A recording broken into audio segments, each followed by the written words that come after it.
Expresidentes de Argentina, Uruguay, Ecuador, El Salvador, Costa Rica, España y Bolivia se dieron cita este miércoles en el segundo diálogo presidencial en Miami para hablar sobre la reinvención de los partidos políticos, pero también se habló de muchos de los temas de interés de nuestra región. Así que para hablar de esto y más, hoy me acompaña Jorge Tuto Quiroga, exmandatario de Bolivia. Muchas gracias por acompañarnos. Gracias, muchas gracias. Encantada de tenerlo en café, ahora en vivo aquí en el estudio. En vivo, sí, ya no por Skype. Aquí estamos. Un gusto. Así es. Qué bueno que esté con nosotros. Y me gustaría comenzar en Bolivia, precisamente, en su país. Evo Morales aspira a un cuarto mandato consecutivo, a pesar de estar inhabilitado por la ley y que la mayoría de los bolivianos le dijeran no en un referéndum. Le pregunto, a pesar de todo esto, ¿podría Evo Morales reelegirse? Bueno, lo va a intentar e internamente seguramente va a lograrlo. ¿Por qué? Porque tiene la justicia sometida, aplicando la receta de Venezuela. Él está buscando un cuarto mandato, como dices, violando un tema que ha sido votado 2 veces en Bolivia. El 2009 se votó la Constitución que él propuso, que él impulsó, donde acordamos con mediación internacional de la OEA, de Naciones Unidas, de la Unión Europea. Era un momento muy conflictivo, estaban allá en las discusiones, yo lideraba la oposición y se acordó que había una sola reelección. Ahora, la gente se preguntará, pero si ya va en 3, ¿qué hizo? Bueno, hizo el truco peruano.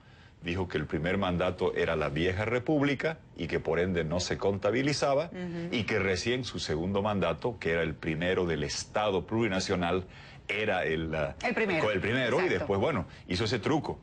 Entonces, pero ¿qué pasó en 2016? Habiendo estado esto incorporado en la Constitución, hizo un referéndum para preguntar si se podía modificar el artículo de la Constitución y tener 3 mandatos, que era el cuarto, con la trampita. Claro. Muy bien, pues perdió. Bolivia dijo no, el 21 de febrero de 2016 votamos que no.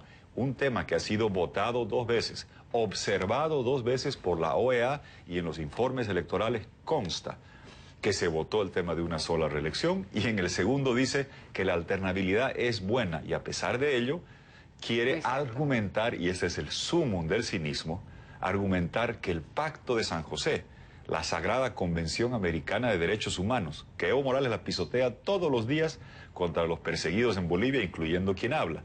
No nos da debido proceso, juez natural, no nos da derecho a apelación.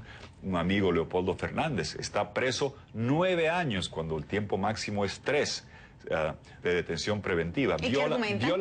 No, ellos hacen, porque simplemente hacen lo que les da la gana. Evo Morales tiene una famosa frase y dice, yo le meto nomás y que los abogados arreglen. Es así.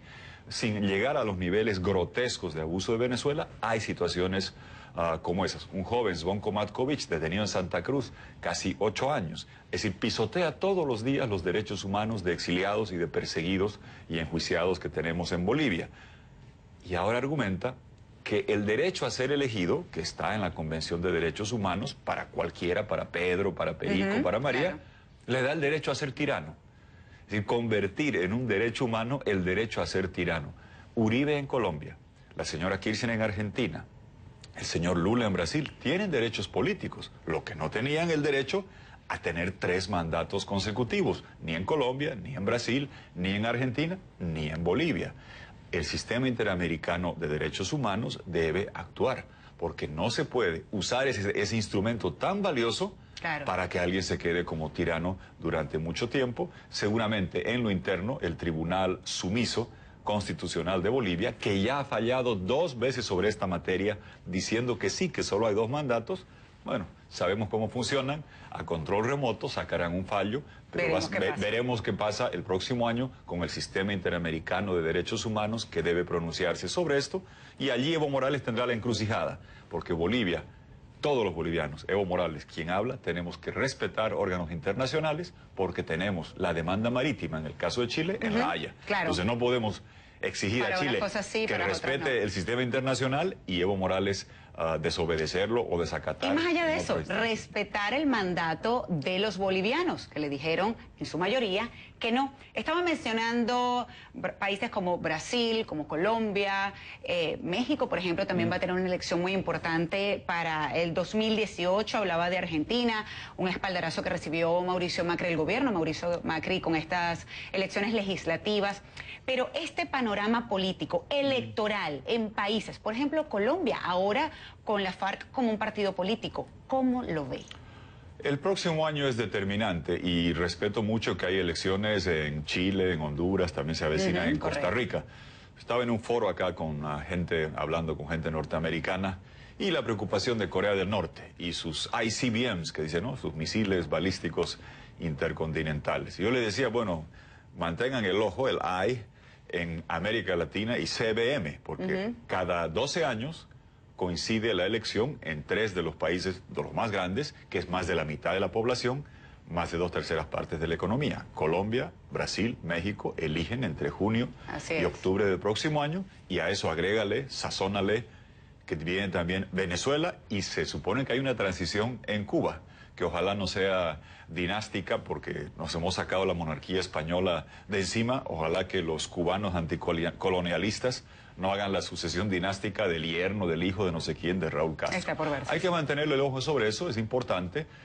Es indudable que la dirección del hemisferio, si tú pones un cuadro de López Obrador en México, Lula en Brasil y las FARC irrumpiendo con fuerza en Colombia, sería uno. Y si Maduro se mantuvo en Venezuela, claro, a sangre y fuego, sería un panorama muy complejo para la democracia y los respetos a instituciones independientes, prensa libre y demás. Pero yo confío en que los votantes de estos grandes países van a mantener una línea como se ha visto en Argentina, dando un espaldarazo a Mauricio Macri. Felicidades, que está buscando ser demócrata. Olvidémonos de esto de derecha e izquierda, respetar las instituciones independientes, la prensa libre, que la oposición pueda hacer política. Y hablando de ser demócrata, rápidamente, usted es parte del grupo IDEA, Iniciativa Democrática de España y las Américas. Venezuela, se realiza ahora un dictamen del Tribunal Supremo de Justicia nombrado por la Asamblea Nacional que declaran ilegítima a la Asamblea Nacional Constituyente. ¿Cómo ve el panorama allí?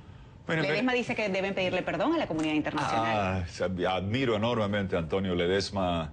Yo digo, el apellido le hace honor en describirlo, ¿no? Es un lúcido, estadista, demócrata ejemplar. Ledesma es un hombre excepcional.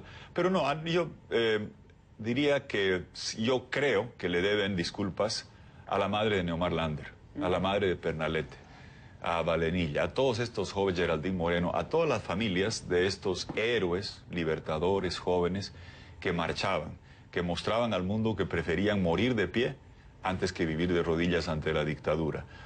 Yo converso o mensajeo frecuentemente con Sugeimar, la madre de este Neomar Lander, un chico de 17 años, que eran tan valientes que para que los mayores o las damas no sean afectadas, estos jóvenes iban por delante con el casco, la máscara antigás, como Michael Jackson, con un guante en una mano, una flor en la otra, el guante para devolver las bombas lagrimógenas. A este muchacho Neomar, como a tantos otros, le partieron el pecho, disparándole una bomba lagrimógena a quemarropa. Algún día va a haber un monumento, estarán en mármol y bronce. Ellos son los que tienen la legitimidad para cuestionar. ¿Justicia en algún momento? Estoy seguro que sí, la justicia tarda pero llega y va a volver la democracia y la libertad.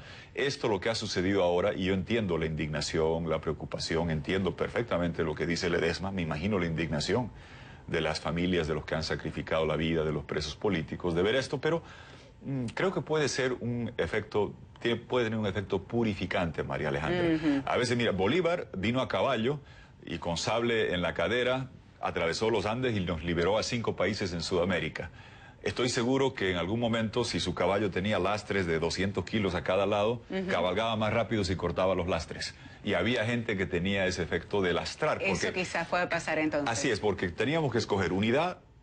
Y uno quiere unidad y libertad, pero ¿qué pasa si por preservar la unidad sacrificas la lucha por la libertad? Es mejor privilegiar la lucha por la libertad con quizá un poco menos de unidad nominal, con gente que ha preferido arrodillarse decepcionantemente ante lo que decían que era la prostituyente. Quien se arrodilla ante la prostituyente termina prostituido, pero creo que eso va a permitir clarificar el escenario de la verdadera oposición y gente que prefería contemporizar con la dictadura, la narcotiranía de Venezuela, pues allá se quedará. Y estaremos atentos. Presidente, muchísimas gracias por acompañarnos. Gracias, María Alejandra, a ti. Un placer. Y felicidades a Venezuela por el premio Sájarov, el premio notable de Europa, a la oposición democrática, a los jóvenes libertadores, a los presos políticos, nunca más merecido. Un abrazo a Venezuela. Así lo reportamos más temprano aquí en Café y usted también lo hizo a través de Twitter. Muchísimas gracias. Gracias, María Alejandra. Jorge Tuto Quiroga con nosotros, exmandatario de Bolivia.